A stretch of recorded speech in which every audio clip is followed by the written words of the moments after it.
Bonjour à tous, aujourd'hui on fait la Lune en maison 12 et on termine presque les planètes en maison 12. Aujourd'hui on est sur quelque chose d'assez compliqué puisqu'on réunit l'inconscient à l'inconscient. Comment on va faire ça?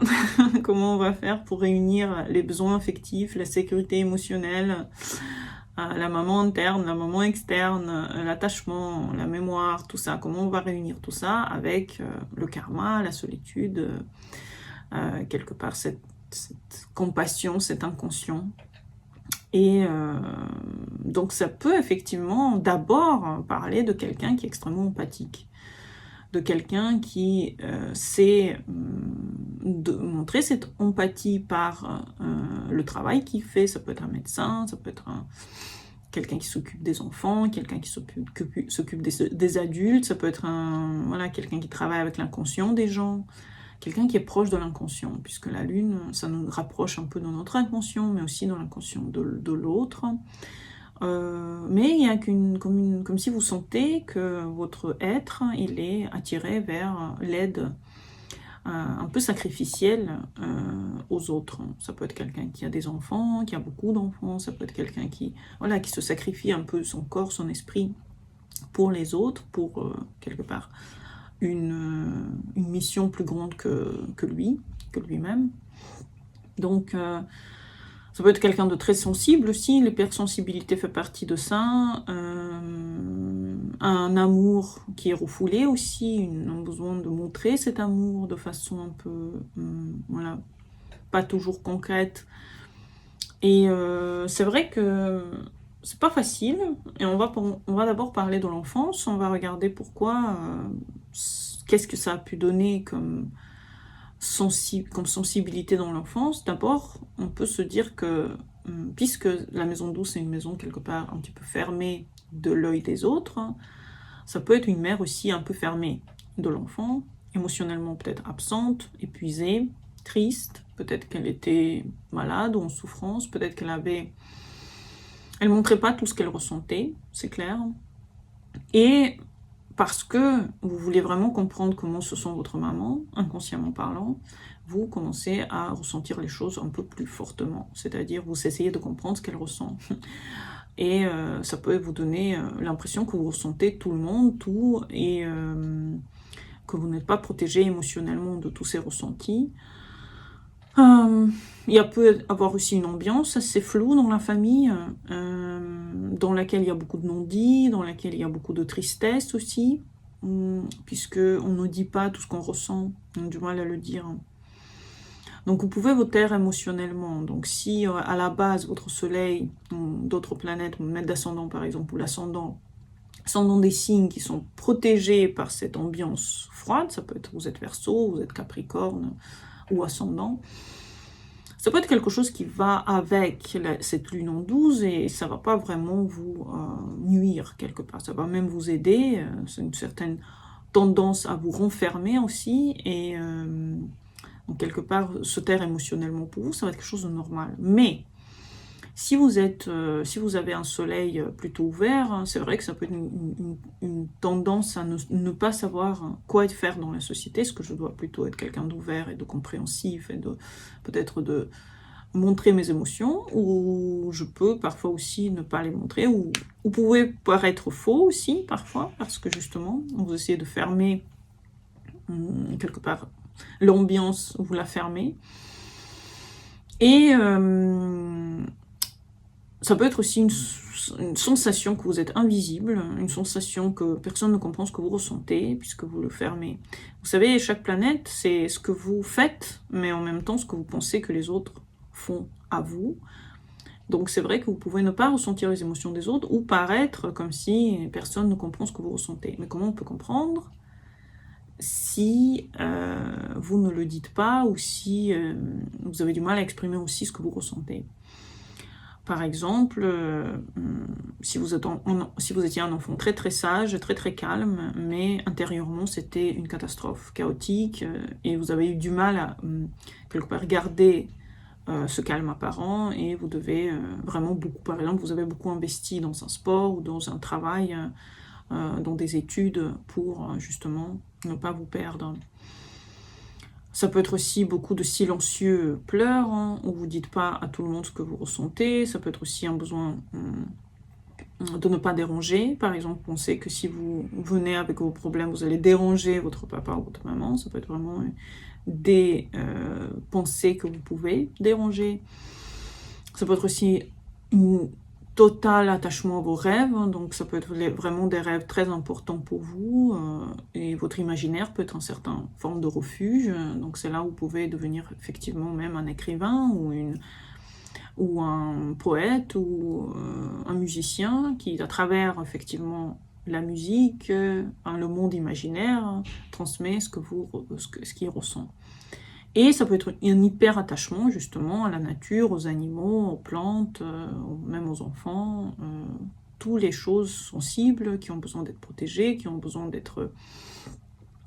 Ça peut être une autre aussi démonstration un peu plus négative, c'est le sommeil. Donc ça peut être des gens qui ont vraiment besoin toujours d'être en confort extrême, beaucoup dormir, pour se sentir quelque part protégés par leur mère intérieure. Donc avec l'âge, ce qui se passe, c'est que vous avez du mal à identifier vos émotions. Vous avez du mal à identifier ce que vous ressentez. Ça peut être des formes de nostalgie, des tristesses, des mélancolies sans cause, par exemple. Ça peut être aussi un sentiment chronique de solitude, par exemple, émotionnel surtout, même si vous êtes entouré, personne ne peut vous comprendre. Ça peut être vrai, en même temps, c'est ce que vous avez toujours voulu, que les gens vous laissent en paix et que les gens ne regardent pas à l'intérieur de votre âme. Donc, quelque part, vous avez créé ce cercle qui vous laisse en paix. Donc, en même temps, voilà. Ça peut être aussi l'attirance pour des relations où on ne donne pas beaucoup, et donc on n'a pas besoin de donner, on n'a pas besoin de recevoir. Donc, quelque part, on est dans une relation un peu froide, par exemple, où on n'a pas besoin de tout le temps montrer ce qu'on ressent non plus. Parce que si vous donnez trop, si vous êtes émotionnellement trop ouvert, c'est un épuisement. Donc il faut faire attention de ne pas aller dans des couples, dans des relations qui vous demandent un peu trop d'émotions, justement, un peu trop d'ouverture émotionnelle, parce qu'elle va vous épuiser. Vous n'avez pas assez de ressources pour vous fermer complètement. D'ailleurs, la fusion, faites attention, parce que toute fusion peut donner des problématiques ensuite dans votre vie psychologique. Ça peut être aussi, donc, dans le plus mauvais des cas, un isolement, des fantasmes que vous avez par rapport à certaines choses, un sommeil excessif, c'est ce qu'on a dit déjà. C'est-à-dire, vous essayez de partir de ce monde sans vraiment savoir qu'est-ce que vous voulez faire, parce que vous avez trop peur que ce monde soit un peu trop violent par rapport à votre psychologie déjà instable, où vous avez du mal à garder votre vie privée, par exemple, et vous avez tellement envie de garder cette vie privée que vous essayez même de créer par exemple des maladies qui vous détournent de certaines choses que vous ne vouliez pas faire, vous ne voulez pas ressentir, donc vous dites que vous êtes malade, vous dites que vous êtes déprimé pour qu'on vous laisse en paix. Donc il peut y avoir une certaine forme de création de problèmes pour qu'on ne soit pas violent envers votre psychologie qui a beaucoup de peur, parce que la lune en 12, elle provoque énormément de peur inconsciente. Et pour se fermer de ces peurs, soit on va dans le travail, soit on va dans l'isolement, soit on a des conséquences assez dramatiques si on ne sait pas se protéger en fait des autres, on ne sait pas se protéger du monde environnant. La peur d'être abandonné aussi, donc faites attention, parce que l'attachement aussi aux autres peut être très très négatif. Comme dit la fusion, dans votre cas, il vaut mieux éviter toute forme de fusion avec l'autre, puisque ça peut aller dans des dépendances pas possibles, même des dépendances assez violentes. Ce que vous pouvez essayer de cultiver, c'est l'empathie. L'empathie, elle est déjà présente en vous, mais vous pouvez la cultiver en travaillant dans des endroits dans lesquels vous pouvez montrer à quel point vous êtes une personne gentille qui peut montrer la lumière, par exemple quelqu'un qui fait accoucher les bébés, un vétérinaire, un médecin, même je sais pas, un prêtre par exemple. Il y a effectivement des professions qui peuvent montrer cette empathie effectivement aux plus faibles, aux plus petits, aux plus... Voilà, essayez de montrer que vous avez ce côté-là et que vous pouvez bien l'utiliser. Vous avez cette lune que vous pouvez bien utiliser en fait. Vous pouvez l'utiliser pour avoir ce que beaucoup de gens n'ont pas. C'était exceptionnelle acceptance des autres, acceptance de la douleur des autres, et parce que vous ressentez que c'est terrible et que vous pouvez aider par exemple. Vous pouvez ressentir aussi des émotions collectives, donc effectivement être en contact avec les gens qui ont besoin d'aide, ça peut aussi aider à comprendre ce que ressentent les autres et à être en contact avec le collectif comme ça. Ça peut être aussi des intuitions incroyables que vous avez, que vous pouvez cultiver vos émotions et vos intuitions, parce que vous avez une intuition incroyable face aux choses. Vous avez beaucoup de douceur, beaucoup de compassion. Et vous pouvez être un bon soignant, vraiment un bon soignant, celui qui sera effectivement très très proche de l'âme humaine. Vous pouvez contenir la souffrance des autres, vous pouvez mener les gens vers la lumière, effectivement. Et vous avez un lien naturel avec la spiritualité. Donc tout ce qui est spirituel, rêve, hypnose, méditation, travail avec le tarot, travail avec l'astrologie, travail avec les chakras, le sommeil, n'importe quel travail qui peut vous toucher, qui peut toucher l'âme des gens, l'invisible, c'est quelque part incroyable. Vous pouvez être aussi un bon conteur, par exemple, quelqu'un qui fait des films, par exemple, des séries fantastiques et qui comprend vraiment bien la psychologie des autres. Profonde sagesse. Profonde sagesse émotionnelle, et quand vous comprenez en fait comment elle fonctionne, cette sagesse, vous pouvez aussi l'utiliser. C'est pour ça que pour vous c'est important de faire des études, par exemple de psychologie, des études spirituelles, parce que grâce à ces études, vous pouvez aller ensuite dans la profondeur, aider les gens aussi à se guérir. Par exemple, en tant que vous avez attiré des partenaires qui étaient blessés, vous avez compris ce pattern et vous commencez à chercher votre propre blessure de l'abandon. Chaque fois que vous vivez des situations qui sont difficiles pour vous, cherchez à comprendre quelle blessure provoque cette attirance envers ces gens-là. Et quand vous comprenez cette blessure, vous pouvez commencer à attirer quelqu'un d'autre. Donc un travail sur votre inconscient, il est extrêmement important. Mais je sais que c'est difficile et beaucoup de gens avec la lune en 12 évitent justement à travailler sur leur inconscient. Alors pourtant, c'est quand même la boîte à Pandore, hein, je pense, pour vous. Ça peut être aussi un travail comme thérapeute, un travail comme soignant, accompagnant, qui aide à vous aider à contenir les émotions des gens. Vous comprenez vos propres émotions et vous aidez les autres à les comprendre. Vous pouvez être artiste, vous pouvez être écrivain, vous pouvez être musicien, vous pouvez être peintre et transformer cette tristesse que vous avez, cette compréhension que le monde inconscient il est difficile, en beauté. Et la discrétion aussi que vous avez, cette tendance à garder bien les secrets, ça peut être aussi, vous pouvez être aussi quelqu'un qui garde bien les secrets des autres. Donc comment bien travailler votre lune en maison 12 ? Déjà comprendre que c'est un plus, c'est pas un moins, il faut juste que vous l'utilisez avec une certaine forme de magie. Vous l'utilisez en appuyant sur le bon côté de la chose. D'abord, commencez à travailler sur vos émotions et sur vos ressentis.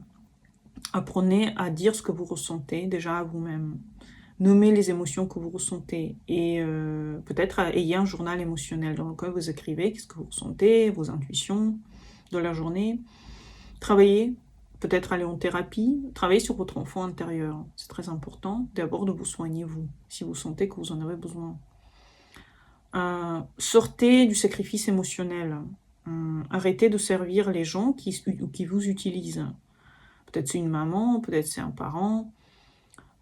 Ressentir, c'est pas porter les émotions des autres. Ressentir, c'est vraiment ressentir les choses et les utiliser pour vous. Concrètement, dans votre environnement, dans votre énergie. Ne pas trop la mettre partout pour rien, quoi. Apprenez à dire non aux gens. Et ne pas se sauver tout le monde qui ne veut pas être sauvé, par exemple. Il y a plein de gens qui ne veulent pas être sauvés. Et avoir une sagesse qui a besoin d'être sauvé et qui non, c'est aussi une forme d'intuition que vous pouvez avoir. Il faut juste faire confiance à vos intuitions. Vous pouvez choisir d'être solitaire parfois, pas toujours, mais la solitude peut vous aider effectivement à garder le lien avec vous-même. Donc les bains, les musiques, les petites balades en seul, les silences, la nature, c'est important pour vous. Suivez aussi la lune dans le thème, regardez où elle passe dans les transits. Venez en consultation, je peux vous apprendre à bien suivre votre lune. La lune dans les transits pour savoir quelles choses vous ressentez à travers le mois. Ces choses peuvent se répéter. Et comprendre quels jours sont bien et mauvais pour vous, c'est important. Et vivre bien avec votre lune, c'est très très important. Donc venez en consultation, je vous expliquerai comment on fait ça. Méditez. Allez dans la spiritualité. Entrez en contact avec votre âme. Travailler sur vos mémoires karmiques, allez voir un thérapeute si vous en avez besoin, aidez les autres à comprendre leur chemin par exemple. Et lâchez cette culpabilité émotionnelle, c'est pas parce que vous êtes né que vos parents ont subi les choses, c'est de leur faute s'ils ont subi les choses quand vous êtes né, ça n'est pas de la vôtre. Donc lâchez cette culpabilité émotionnelle, c'est très important. Et nourrissez votre âme avec la créativité, connectez-vous au corps émotionnel, et donnez ce que votre enfant a manqué. Si vous avez manqué de créativité, par exemple, donnez-la. J'espère que vous avez aimé cette vidéo. Venez en consultation si vous en avez besoin. À bientôt pour les nouvelles. Bonne journée à vous et au revoir.